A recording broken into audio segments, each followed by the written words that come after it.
ఇవాటి వరకు దాదాపు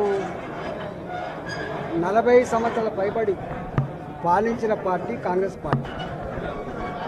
కాంగ్రెస్ పార్టీ రేవంత్ రెడ్డి ముఖ్యమంత్రి కాగానే పుట్టిన పార్టీ కాదు. కాంగ్రెస్ పార్టీ 100 సంవత్సరాల చరిత్ర కలిగిన పార్టీ.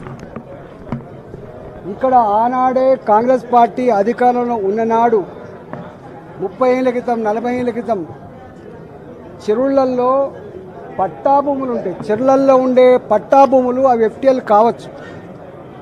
వాటికి పేదలకు పట్టాలు ఇచ్చి ఇల్లు కట్టించిండ్రు, వాటికి పర్మిషన్లు ఇచ్చి లేఅవుట్ చేసుకొని ఇచ్చిండ్రు.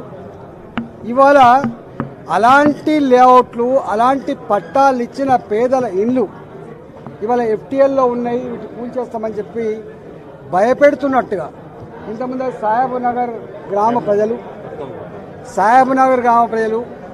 సరూర్ నగర్లో 30 ఏళ్ల క్రితం 40 ఏళ్ల క్రితం కట్టుకున్నటువంటి ప్రజలు ఫాక్స్ సాగర్లో బాజాప్తా ప్రభుత్వమే పట్టాలు ఇచ్చి కట్టుకున్నటువంటి ఇళ్ళన్నీ కూడా కూల్చివేస్తామనేటువంటి భయం ఏదైతుందో ఇవాళ ప్రజలందరూ కూడా కంటి మీద కులుకునే కూడా చేస్తూ ఉన్నారు. నేను అంటా ఉన్నా, హైడ్రా గురించి నీ అక్రమాల చిట్టాల గురించి నీ దందాల గురించి నేను మాట్లాడుతున్నాను, కానీ సామాన్య ప్రజల్ని వేధించే భయభ్రాంతులకు గురి చేసేటువంటి పద్ధతులలో మీరు ఆలోచన చేస్తుందా రేవంత్ రెడ్డి అని చెప్పి అడుగుతూ ఉన్నాం.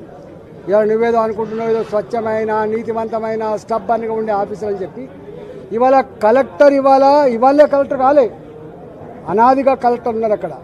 ఏ కలెక్టర్లు పర్మిషన్ ఇచ్చిండ్రు, ఏ జిహెచ్ఎంసీ పర్మిషన్ ఇచ్చింది, ఏ ఉడా పర్మిషన్ ఇచ్చింది, ఏ ఆఫీసర్ దాన్ని రిజిస్ట్రేషన్ చేసిండ్రు, ఇవన్నీ ఒక్క ఏళ్ళు చూపించే ప్రయత్నం చేస్తే 4 ఏళ్ళు చూపిస్తానే విషయాన్ని మర్చిపోకు. ఆనాడు కూడా టీఆర్ఎస్ పార్టీ ప్రభుత్వం ఏర్పడిన నాడు అయ్యప్ప సొసైటీలో ఇట్లా ఇల్లు కూల్చేసే ప్రయత్నం చేసిండ్రు, 4 రోజులకి తూకం ముడిచిండ్రు.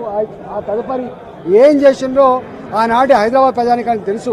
ఇవాళ మీరు కూడా ప్రజల సమస్యలు పరిష్కరించే దమ్ము లేక, వాటి మీద చర్చించేటువంటి వెసులుబాటు లేక ఇవాళ ప్రజలు డైవర్ట్ చేయడం కోసం ఇదొకటి ఎత్తుకున్నావు.